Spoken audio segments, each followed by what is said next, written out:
Muy buenos días para todos ustedes. Quiero saludar a la doctora María Elvira Domínguez, presidente de la Sociedad Interamericana de Prensa. Quiero saludar al señor alcalde de Cartagena, Pedrito Pereira. Quiero saludar a la doctora Claudia Gurizati, presidente del Comité Anfitrión de la Sociedad Interamericana de Prensa. Quiero saludar al doctor Roberto Pombo, presidente del Comité de Chapultepec, al doctor Carlos Julio Ardila, al doctor Christopher Barnes, al doctor Juan Pablo Illanes, al doctor José Roberto Dutriz, al doctor Ricardo Trotti. También saludar la presencia hoy acá del doctor José Miguel Vivanco. Quiero también saludar muy especialmente a la familia de Nelson Carvajal, a su padre, a su madre, a todos los miembros de su familia, nuestro reconocimiento y además siempre nuestro sentimiento fraterno de apoyo.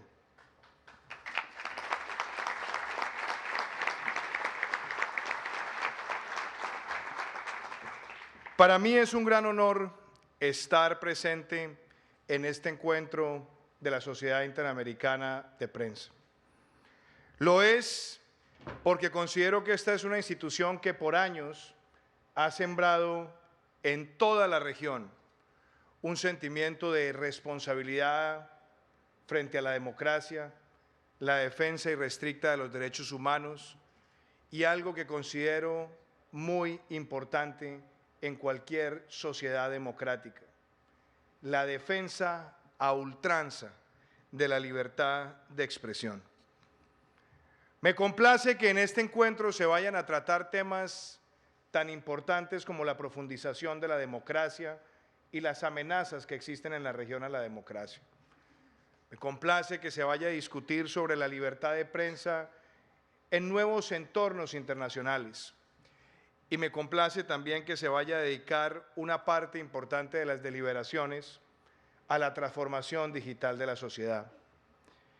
Y por eso considero que las reflexiones para compartir hoy están orientadas en esos tres temas. En primer lugar, a mí me parece muy importante reflexionar sobre lo que está ocurriendo con la democracia en América Latina. Y quiero empezar por decir que la deliberación sobre los fundamentos de la democracia está presente todos los días. Alguien decía que era el más imperfecto y al mismo tiempo el único mecanismo de ordenamiento de la sociedad que permite el pleno ejercicio de las libertades. Quizás también por eso, desde épocas muy antiguas, desde cuando el propio Aristóteles se planteaba cuál era el mejor sistema de gobierno, él siempre decía que los sistemas de gobierno tenían estructuras y tenían amenazas que tienen que ver con la forma en la cual se van desprendiendo los principios. Por eso decía Aristóteles que cuando se ejerce la monarquía sin virtud se llega a la tiranía, que cuando se ejerce la aristocracia sin virtud lo que tenemos es la oligarquía, y que cuando se ejerce la democracia sin virtudes, lo que estamos es a puertas de la anarquía. Por eso ha sido una constante lucha de la sociedad en darle estructura y valores al sentimiento de la democracia. Por eso además aplaudo que el propio escudo de Colombia diga con claridad libertad y orden, porque se necesita ese equilibrio democrático, el pleno ejercicio de las libertades y el orden que lo garantiza. Y por eso también valoro que en el entorno regional hayamos dado pasos tan importantes en las últimas décadas, como haber consolidado en el 2001 lo que se conoce como la Carta Democrática Interamericana, el más importante de los instrumentos multilaterales del sistema después del Pacto de San José, para defender con todos los bríos, con todas las capacidades, que la democracia no puede estar amenazada en nuestra región. Y justamente por eso es que quiero traer hoy como forma de reflexión, que no podemos seguir siendo indiferentes cuando se presentan cambios drásticos en las reglas de juego que nos conllevan a la erosión de la democracia. Este año, cuando se cumplen 20 años desde el proceso de aniquilación de la democracia en Venezuela, yo quisiera dejar planteado esto sin ningún tipo de escozor. Lo que empezó a vivir Venezuela hace 20 años es lo que podríamos denominar una dictocracia. La constitución de un régimen que tenía como propósito el debilitamiento de todas las libertades y que llegaron por las rendijas de la democracia hasta doblegar por completo todas las libertades de un pueblo. Y para nadie es mentira lo que hoy vive ese país producto de ese deterioro flagrante, deliberado y propio de los más abusivos regímenes totalitarios. La eliminación por completo de la separación de poderes. La destrucción del aparato judicial para convertirla en un servil instrumento de persecución. El desmoronamiento de la prensa libre, canales y medios de comunicación que fueron intimidados, nacionalizados, expropiados o expulsados. Y este evento de la Sociedad Interamericana de Prensa es para que hoy todos tengamos claro que la defensa de la democracia en Venezuela no es un tema ni de izquierda ni de derecha, es de sentido común para defender las libertades en todo el hemisferio.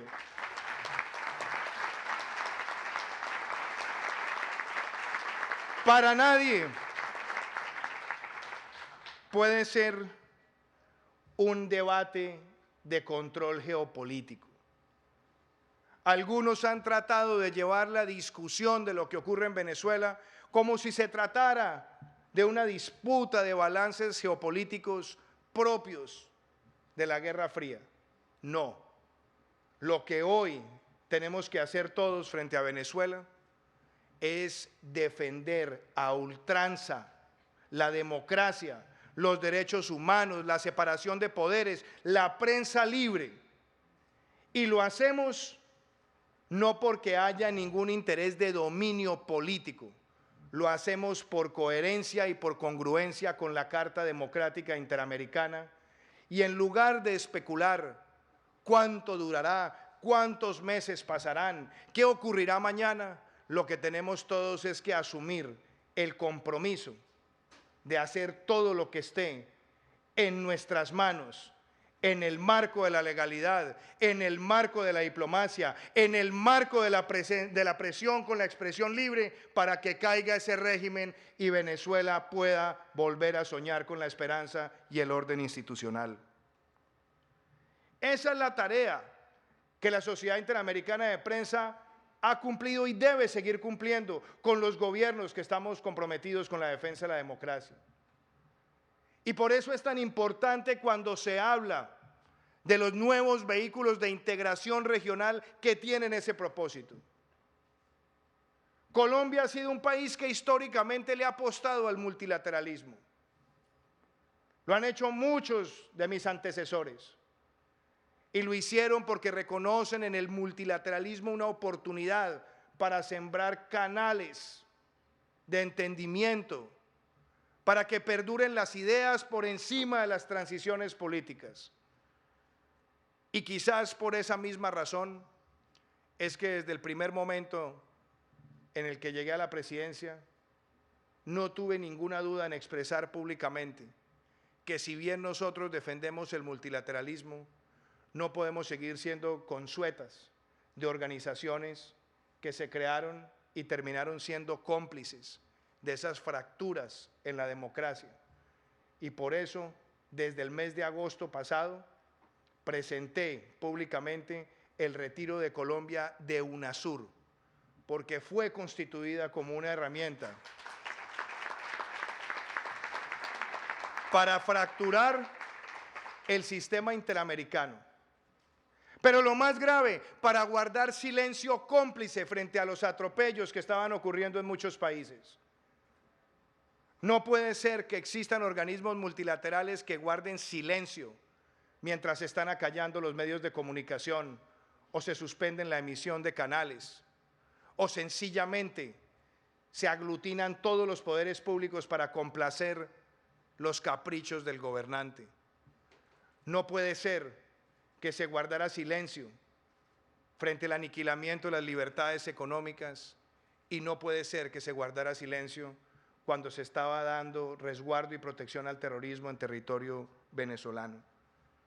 Por eso celebré que la semana pasada en Chile se firmara la Declaración de Santiago, donde nace Prosur, una nueva visión de integración no ideologizada, no burocrática, y que propicia el diálogo de los gobiernos sobre 3 pilares fundamentales: la defensa de la democracia, la defensa de los derechos humanos y la defensa de la economía de mercado con sentido social, donde todos nos podemos poner de acuerdo y donde no debe exigir nadie que se hagan acompañamientos cómplices a las malas prácticas de ningún gobierno.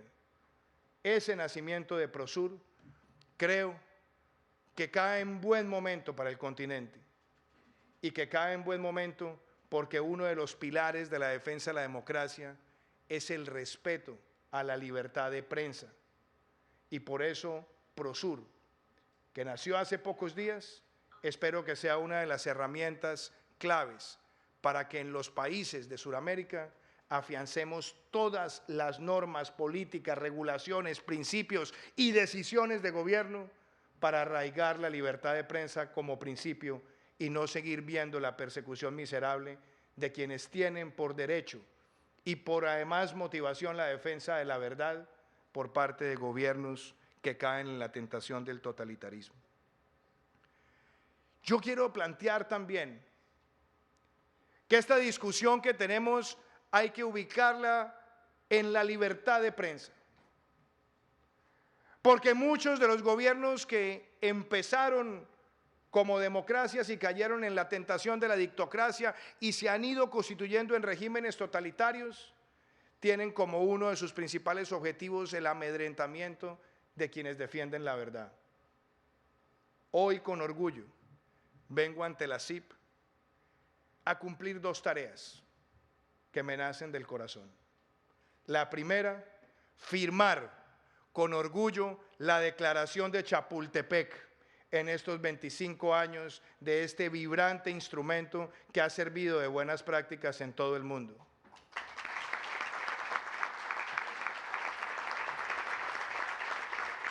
Y en segundo lugar, venimos hoy como Gobierno Nacional, con la presencia del Alto Consejero para los Derechos Humanos, a rendirle tributo a Nelson Carvajal. Y lo hacemos porque esta expresión que viene 21 años después de ese miserable crimen es para que quede claro que en este gobierno haremos siempre todo, absolutamente todo lo que esté en nuestras manos para proteger la libertad de prensa, para proteger la libertad de expresión y para que no quede en la impunidad ninguna agresión a quien tiene por deber la defensa de la verdad y la defensa de las libertades de una sociedad. Que ese tributo que hacemos hoy, que ese acto de reconocimiento sirva para que con la mano en el corazón digamos que no queremos seguir viendo estas tragedias en ningún país de América Latina.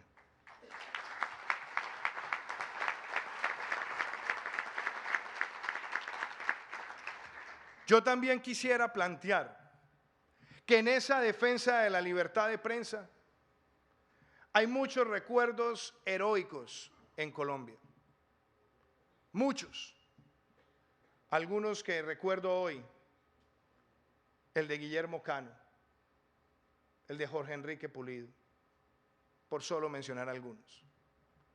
Hombres que desde sus máquinas de escribir desde su capacidad infatigable de director de medios, denunciaron en su momento los atropellos del narcotráfico, la infiltración de los dineros oscuros en la política, que se pararon siempre con independencia ante cualquier amenaza a la sociedad para denunciarla y motivar la opinión pública para pararse en el lado correcto de la historia.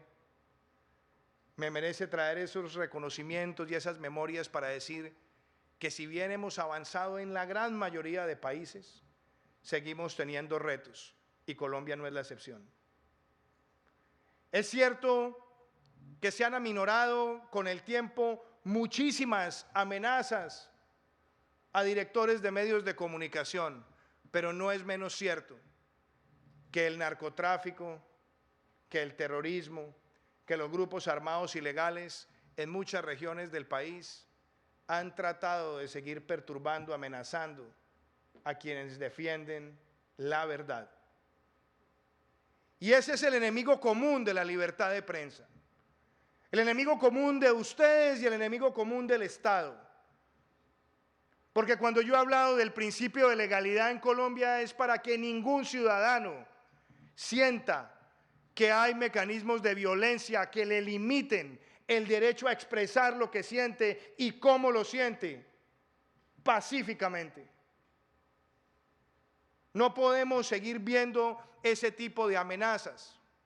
Y a mí me duele cuando presencio en los medios el asesinato o la intimidación a un líder social,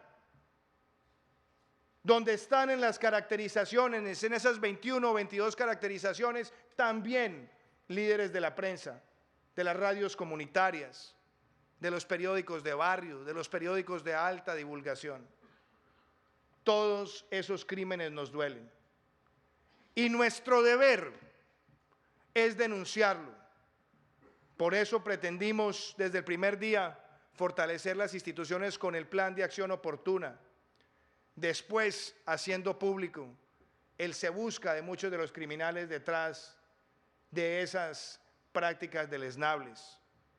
Y pueden tener la certeza que mientras ejerza la presidencia de la República, de aquí al 7 de agosto del 2022, vamos a trabajar de la mano todas las autoridades para esclarecer, para castigar y para prevenir cualquier amenaza a la libertad de prensa en Colombia.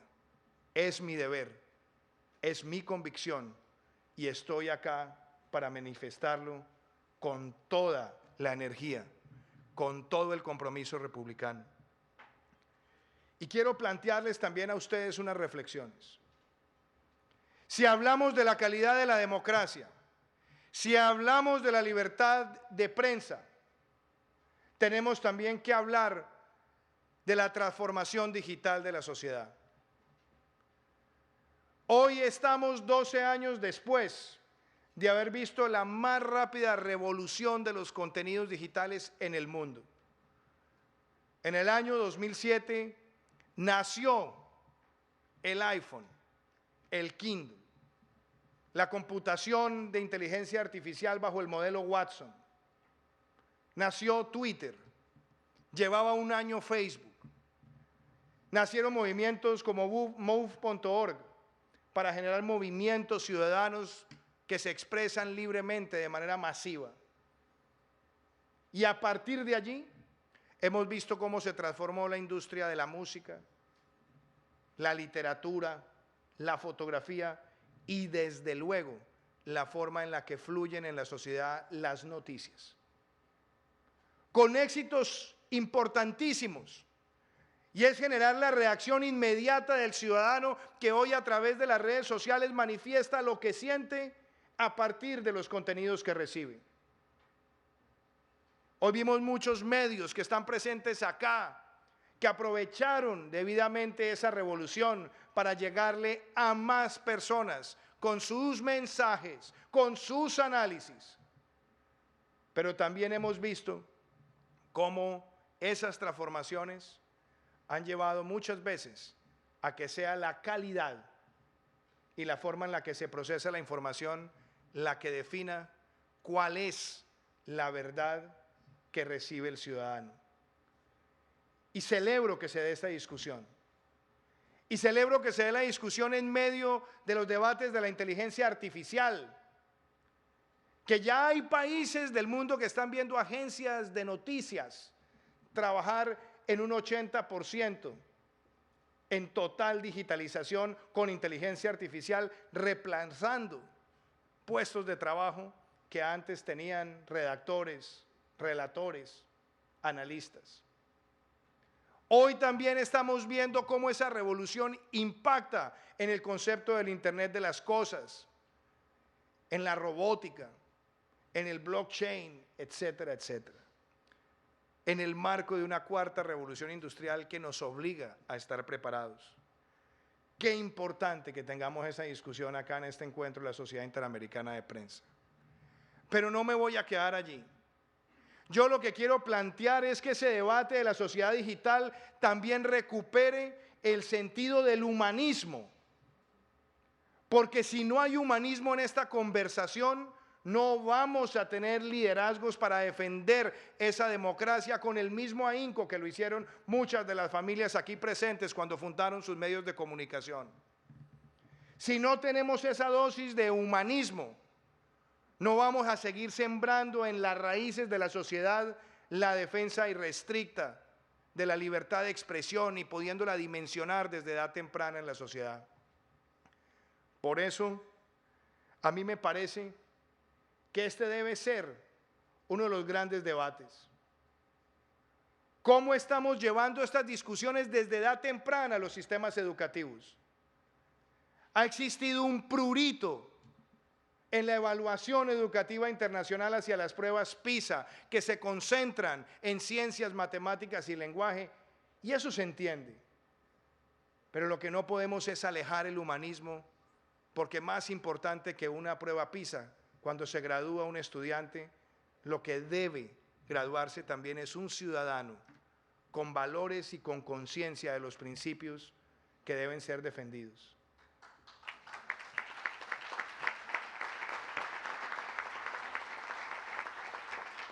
Yo veo ahí la importancia de tener jóvenes que vuelvan a recibir desde el sistema educativo, claro, con los parámetros del siglo XXI, pero una ética, una cívica, un sentido de la historia que le permita diferenciarse de la capacidad de procesamiento de datos de las máquinas que será acelerada en los próximos años.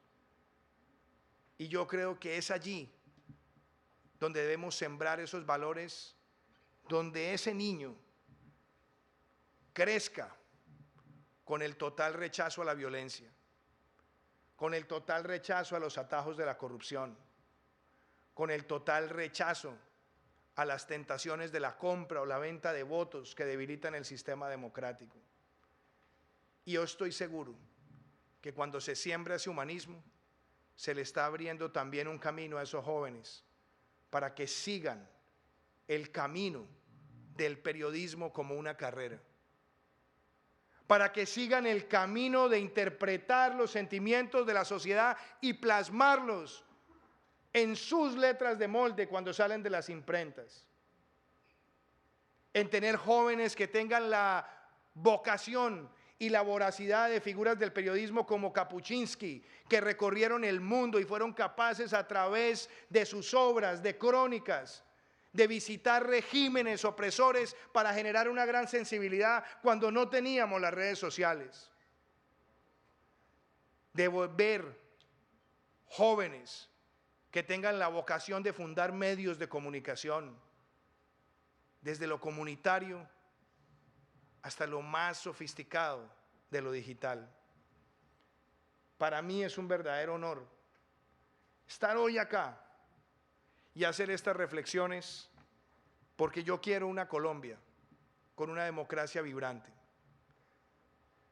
Muchas de las acciones que yo he tomado desde el 7 de agosto tienen también un objetivo: mostrar primero que el púlpito de la presidencia no está configurado para oprimir a nadie, sino para ambientar los grandes debates en la sociedad colombiana. defender la separación de poderes y plantear debates en el marco de la Constitución para que deliberen las instituciones y acoger las decisiones de las instituciones sin tratar de utilizar el poder para inclinar la conciencia de ningún ciudadano para que favorezca mi criterio, sino para que todos como sociedad construyamos en medio de la diferencia un sentido común de responsabilidad. Desde hace 9 meses he tenido esa convicción. El respeto por la prensa, el respeto por los medios, el respeto por las Cortes, el respeto por el Congreso. Y por más difícil que sea cualquier debate, es preferible un debate que se agote profundamente con la independencia de los poderes y en el marco de la democracia, que volver a las prácticas de someter la conciencia de los poderes y tratar de alinearlas como si no tuvieran la injerencia por la puerta trasera del poder. Eso es democracia. Eso fortalece la libertad de prensa y eso fortalece una democracia digital. Me despido diciéndoles que firmar la Declaración de Chapultepec para mí no es un acto protocolario, ni siquiera un ritual, como lo podrían decir algunos en el ambiente de la democracia. Para mí es estampillar mis convicciones, mi compromiso con la defensa de la justicia, de la legalidad y de los derechos humanos. Muchísimas gracias.